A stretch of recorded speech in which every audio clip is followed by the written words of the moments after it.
Having fun on the playground of life. Having fun on the playground of life. Having fun, having fun, having fun, having fun. Having fun on the playground of life.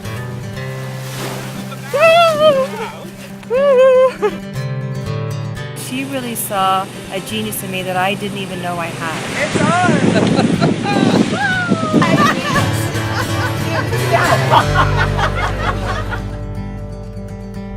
So I remember my daughter telling me once, Mom, I wish I was simple, to which I just laughed. I know exactly what you mean. I wish I were, there are times when I wish I was simple as well.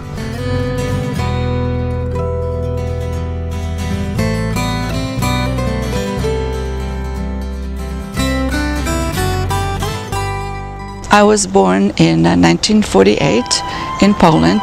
That's 3 years after World War II ended. But I didn't know anything about it then. I was just a child. I was a happy child. I think I brought a lot of sunshine to my family. My grandmother would take me everywhere. So one of my memories is going with my grandmother to some relatives in the village. And while everybody was eating, I would be singing and dancing, entertaining everyone. I was the center of attention of my mother, my grandmother, and my aunt. There was a transition at age 6, because what happened then is that my mother got involved with a much older guy. My grandmother didn't like him. My mother always was fighting with my grandmother, and I was the person between the two of them. So what ended up happening is that I was essentially brought up by my grandmother, because my mother moved out.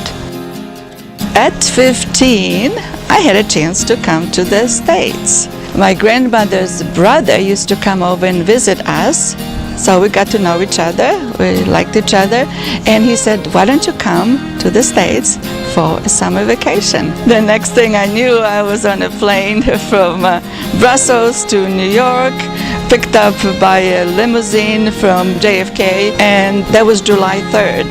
So the next day is fireworks. A wonderful start to another period in my life.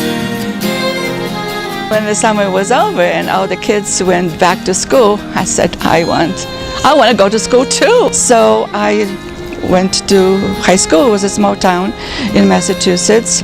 It was challenging. I had family, I had friends, I had the whole social structure, I had the culture. And then, new place, no friends, not knowing the language. I knew a little bit of English, but not knowing enough to be able to speak fluently, to be able to communicate, being silent and observing. Before I knew it, I was interviewed, I was accepted at Smith, and I got an offer I could not refuse, a full scholarship for 4 years. So when I got to Smith, I felt free, felt liberated. I felt like I could be myself. I was no longer in this small town in Massachusetts. And of course it was the time to question everything. All along, I think I was searching for the meaning of life, for my purpose. So I took courses in philosophy, in religion, in literature, and psychology. The closest that I think that I came to that was in this quotation from Freud, that the secret to being a happy, normal person is to work and to love.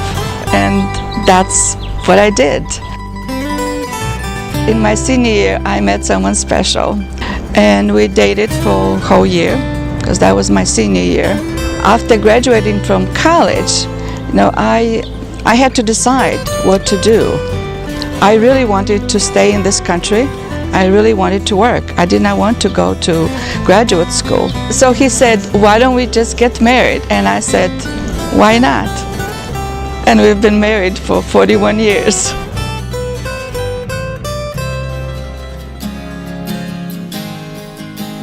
So I got a job at an insurance company. I hated that job with a passion, but that experience of having a boring job at an insurance company led me straight back to school. So I got into graduate program in neurosciences, was doing research, worked very hard, so hard that I really had no time for life. So I loved being in school because I was studying what I was passionate about. But eventually I got tired of being poor, so I decided, okay, I'm going to get a job. So I was working very, very hard, but it was also time to have kids. I knew that my husband would be just a perfect father, and we knew that we wanted to have daughters. From then on, my life was just a blur. I had no clue what was going on in the world outside of my work and outside of my family.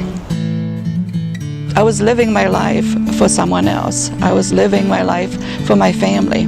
But every once in a while, there would still be this lingering question, is that all there is? And that's what led me to go to a workshop by Dick Bowles. Dick did not talk about jobs. He did not talk about careers. He was essentially forcing us to come to terms with what is our calling in life, what is our mission in life. Once you have that understanding, you then design your life around that. That workshop was very intense. I cried a lot because what I realized is that I was not getting that sense of satisfaction, that sense of purpose, of calling. He made us look into our past to find times in our lives when we felt that sense of satisfaction. And for me, those were the times like in graduate school, not working in the lab, not taking courses. It was actually working for a women's center, helping other women re-enter the workforce. What I discovered at that workshop was that my calling was to help other people find their calling. It took me 45 years to discover my calling. So I came home after the workshop and I told my husband, hey, I want to quit this job and I want to be the kind of career counselor that Dick Bowles showed me I can be. He kind of freaked out. He said, you can't do this to me. We have 2 girls. We have to put them through college. I said, okay, I will do this when I retire. It actually took me 17 years to get to the point of retiring. I retired in 2010 when my kids were all grown up.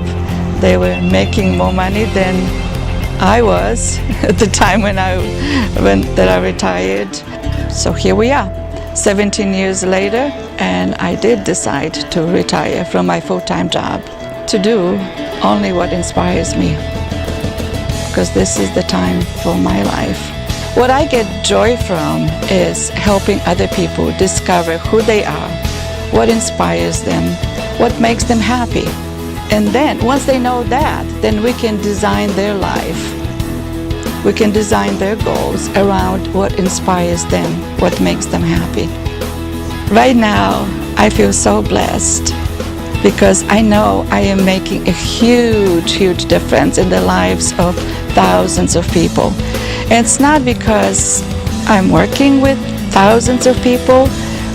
It's because I attract people with big visions, with big dreams to change the world for the better. And that's what makes me happy. That's what inspires me. And that's what makes my life worth living.